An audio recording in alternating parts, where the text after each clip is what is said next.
grandma come up and pick him up at the bus stop where he would get in the car, and he called it the orphan train and went down to his babysitters. 2 blocks away. What makes you proud of your children? I think I'm proud of that they are fine, upstanding adults, Yes. that they value family, that they have a sense of worth and honesty Exactly. and loyalty. What's the best thing about being a parent and a grandparent? Grandparents a lot better than being a parent. So.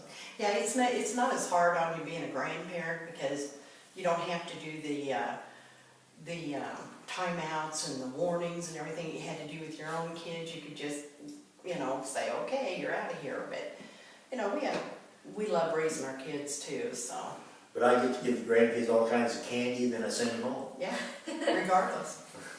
Do you know the meaning of your family name and any stories that go with them? The Helmigs were from Germany. And Well, we Germany and Italy, my grandmother's side, and then I married an Irish person, so I mean, it's all messed up. I don't know what the hell we got. yeah, my family, the Dunns, are from Ireland, and there's quite a bit of history back there, and there's a coat of arms and everything that they live by. And There was a town in Germany named after, is named Helmich. It's not spelled like we spell it here, but in German it's Helmich. So, and it was a big brewmeister thing. They made beer. Mm-hmm. How are your children like or unlike you? I don't think my kids are like me at all, and I wouldn't want them to be. Oh yeah. We have a daughter that's like her dad. Very stubborn, hard-headed, my way or the highway, and let me tell you, because I know everything about it. And then I have a son that's kind of, I don't know, I think he takes after me. He doesn't want to get involved much, and like, I don't want to cause rift. Just let me be. And Gory's got a little bit of all of us. Yeah. What are your 3 best qualities and your 3 worst? My best quality is that I have a very strict sense of family. You do nothing to my family. My family comes first. I protect my family. No ifs, ands, or buts about it. My worst quality is I have a very bad temper. And and it has different degrees. It can go from 0 to 150 miles an hour in a split second, or I can get real quiet. If I get real quiet, it's worse. That's it. I haven't seen that side yet, so I guess I'm okay.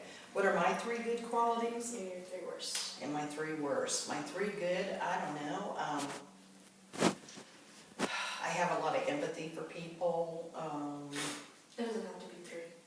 Good. It's a hard thing to talk about yourself and what's good and what's bad and everything. But You're a good cook. I can be impatient at times and just kind of walk away from a situation. But other than that, If you could have 3 wishes, what would they be?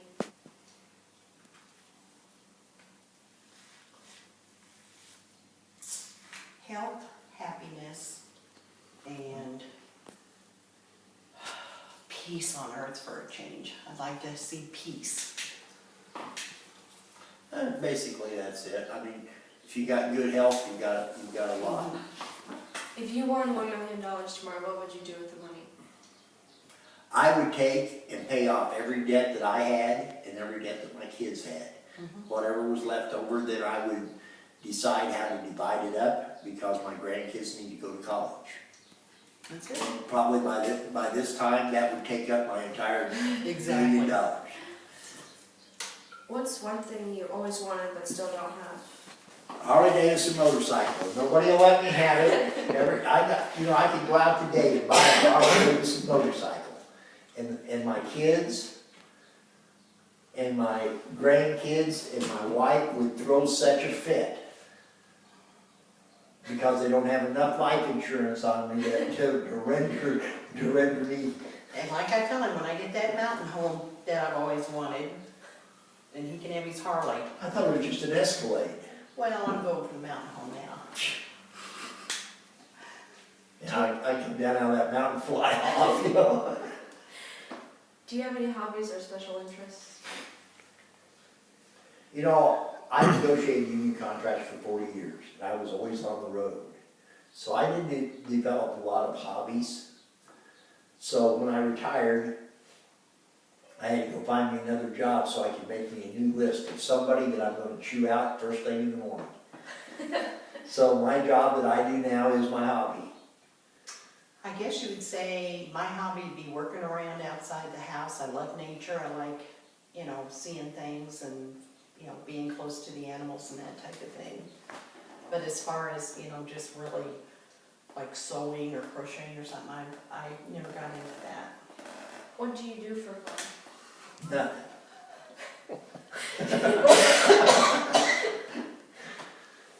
I don't know. We travel. We travel. We travel and we like to do things with And- the and- grandkids and our and- kids. And unbeknownst to the kids, we actually travel pretty good together. I Yeah, mean, as long as the kids aren't just picking at us, you know, we're all right. We can drive down the road, or we can fly, or we can go on, yeah, you know, we've been on ocean cruise yeah. we and do everything, fun so we things. do fine together. Because she's one of these people that are, what if we get lost? And I'm one of these people that I don't care. So between the two of us, you know, we get around pretty good. Mhm. Is the present better or worse for you now than when you were younger? The who? The present. Present? Probably better for us. Yeah, I worry about my kids and my grandkids that it's not as good for them. But as far as being, you know, financially secure and, you know, being able to do what we want to do and there's a lot of stuff that we don't have to worry about that probably would when we were younger. right. What things are most important to you now and why? My family, I want to make sure that every one of my kids are healthy and every one of my grandkids, you know, are healthy and do well in their lives. You know, a parent just doesn't want to see somebody get sick or, you know, see when their grandkids go downhill or anything like that. They want the good things for everybody. How have your dreams and goals changed through your life? I think our goal was always to be rich. be rich, but we didn't get there. But was to get our kids out of high school, make sure that they're standing on their own feet, and you know, just sitting back and learning from them. We've learned a lot from our own kids as they became adults. Well, and we always, you know, when the kids were small, we would always go out boating and camping, and always wanted to have a place on the lake. That usually you have to buy a place like for a weekend spot or something. And we were pretty fortunate. We bought a house on a lake. This is where we live. And I mean, you know, we get up every morning to this. What have you liked best about your life so far? Waking up every morning. Yeah, waking up, being able to stand on our own 2 feet, so our kids don't have to take care of us. What do you feel have been the most important successes in your life and the frustrations? I'm frustrated every day. I mean, you know, I think everybody's got a frustration level that things don't go just 100% like they want it. But we've been able to take and come through some troubled times, you know, some hard times. But I was very fortunate we came through them together. And we used a lot of humor to get through those times. What's the most difficult thing that has happened to you and how have you dealt with it? The what? The most difficult thing that's happened to you? I think the death of our parents was the most difficult. Your grandpa's parents died within 10 months of each other, and it was very unexpected for both of them. And, you know, it was pretty traumatic for both of us, you know, losing our parents. What, if anything, would you have done differently in your life?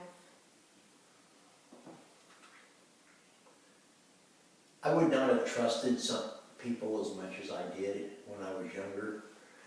And I might have trusted more when I was older, because now I trust, if it's not family, I don't trust them. That's it. What do you know now that you would have known when you were younger?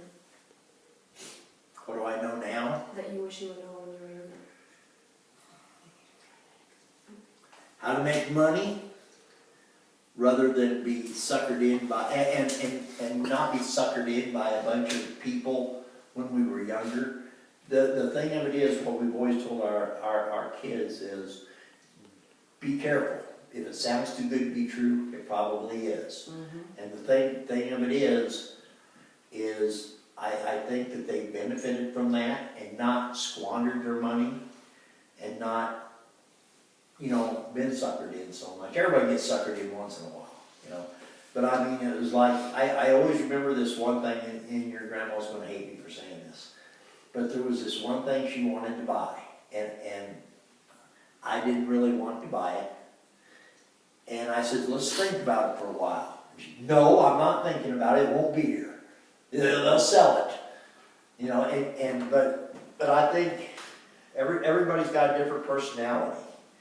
And my thing was, hey, if I can't negotiate you down, I don't want it. Her thing was, we better get it now because it might not be here tomorrow. What have you thrown away in your life that you wish you hadn't? My snowboard. Well, your snowboard, Before we were married and after we were married, I went to work for Brunswick Corporation, okay? And everybody that worked for them was given one of the original snowboards. It was the first snowboard that was made, okay? And I packed that around from house to house for years. I think I even brought it down here. And I don't know what happened to it since. Maybe somebody bought it on a garage sale. I don't know, but that's the one thing. Probably the original snowboard would be worth money. It might be the only thing I got that's worth money, you know. But that would be. But we've thrown away a lot of things, but we kept a lot of things that we I probably haven't should had throw that away. much of attachment to things, so. Over time, how have you changed in the way you look at life and people? I think as I get older, there's some things that just doesn't matter. Yeah. Things that used to matter, you know, it's like if you worry about what people think of you, and Christina, you above all should know, I don't care what people think of me. As you get older, you realize to, you know, don't even worry about the little things like what they think, or, you know, just have a good time. Do you have a philosophy to life, and what's your best piece of advice for living? I think you should live every day, because you don't know how long you're going to be here. Enjoy the things that make you happy. Don't sweat the small stuff. And, you know, take care of your family.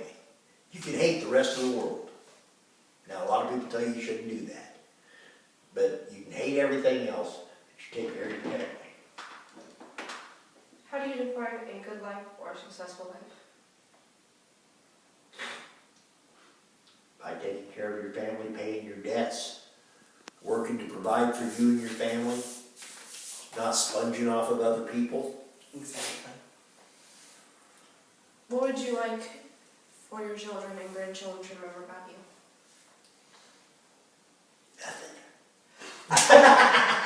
I think I would want them to sit back and think that we tried to add humor to this family, that we're honest people, we pay our debts and everything, and they never had to see us on the 5 o'clock news for anything. And, you know, we held our heads high, you know, try to, you know, be a good influence to our kids and our grandkids. Yeah, and I think the thing of it is that I've always tried to instill on everybody was that, you know, just because you want respect doesn't mean you're going to get it. You know, you have to earn respect. And I'm one of those people that if I don't respect you, I cut you off quick. And, you know, that's pretty much the way it is. And the end of the world is the end of this. You know, they say nobody lives forever. I'm going to miss all you guys. Because I decided I'm not going to. Thank you. Yay!